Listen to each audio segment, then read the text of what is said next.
Rajasthan Royals బలమైన జట్టే. అందుకు తగినట్టే ఈ ఏడాది సీజన్ తొలి దశలో అదరగొట్టింది. వరుస విజయాలతో దుమ్మురేపింది. హాట్ ఫేవరెట్ గా పేరు తెచ్చుకుంది. గత సీజన్లో కూడా అంతే. సీజన్లో ఆరంభంలో రెచ్చిపోయింది. అయితే లీగ్ దశ ముగిసే నాటికి వెనుక పడిపోయింది. పరాజయాలతో ఉక్కిరిబిక్కిరైంది. ప్లే ఆఫ్స్ కు కూడా చేరలేకపోయింది. ఈసారి తొలి 9 మ్యాచ్ల్లో రాజస్థాన్ రాయల్స్ 8 మ్యాచ్లు గెలిచింది. ఒకే మ్యాచ్ను ఆడింది. కానీ ఆ తర్వాత సీన్ మారిపోయింది. వరుసగా 4 మ్యాచ్ల్లోనూ ఓడిపోయింది. ఇప్పటి వరకు శాంసన్ సేన 13 మ్యాచ్ల్లో బరిలో దిగింది. 16 పాయింట్లతో రెండో స్థానంలో ఉంది. టాప్ 2లో నిలవాలంటే ఖచ్చితంగా ఆఖరి మ్యాచ్లో గెలవాలి. రన్ రేట్ కూడా మెరుగ్గా ఉండాలి. అంతేకాదు సన్ రైజర్స్ హైదరాబాద్ కనీసం ఒక మ్యాచ్నైనా ఓడిపోవాల్సి ఉంటుంది. అలాగైతేనే టాప్ 2లో రాజస్థాన్ రాయల్స్ నిలవగలుగుతుంది. ప్లే ఆఫ్స్కు క్వాలిఫై అయినప్పటికీ ఆర్ఆర్ రేంజ్ మాత్రం తగ్గింది. అభిమానులు టెన్షన్ పడేలా శాంసన్ సేన ఆడుతోంది. బౌలింగ్లో సమస్యలు లేకపోయినా బ్యాటింగ్లోనే ఇబ్బందులు పెరిగాయి.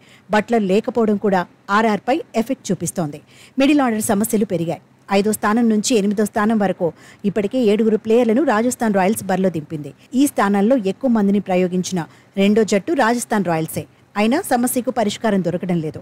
మే ఆరంభం నుంచి చూస్తే 5 నుంచి 8వ నెంబర్ వరకు రాజస్థాన్ రాయల్స్ బ్యాటింగ్ యావరేజ్ 12.46 మాత్రమే. వరుసగా 4 మ్యాచ్ల్లో ఓటమికి మిడిల్ ఆర్డర్ వైఫల్యం ప్రధాన కారణం. పంజాబ్ కింగ్స్తో మ్యాచ్ను ఆర్ఆర్ జట్టు గువాహటిలో ఆడింది.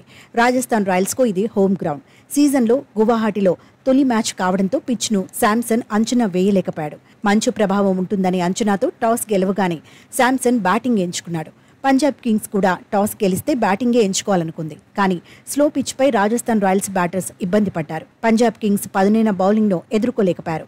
టాప్ 3 ప్లేయర్లు త్వరగా అవుట్ అయ్యారు. రియాన్ పరాగ్ ఫామ్ కొనసాగించాడు. కానీ పరాగ్కు సరైన మద్దతు దొరకలేదు. ఈ మ్యాచ్లో అశ్విన్ 5వ నెంబర్ బ్యాటర్గా బరిలో దిగాడు. 4 వికెట్కు 34 బంతుల్లో 50 పరుగులు జోడించారు.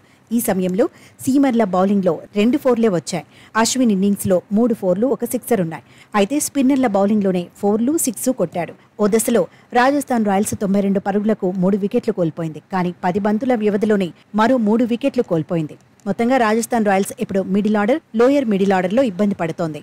బలహీనతల నుంచి త్వరగా బయటపడాల్సిందే. రాజస్థాన్ రాయల్స్ ముందు ఎక్కువగా సమయం కూడా లేదు. దీంతో శాంసన్ సేన ఎలా కోలుకుంటుందనేది ఆసక్తికరంగా మారింది.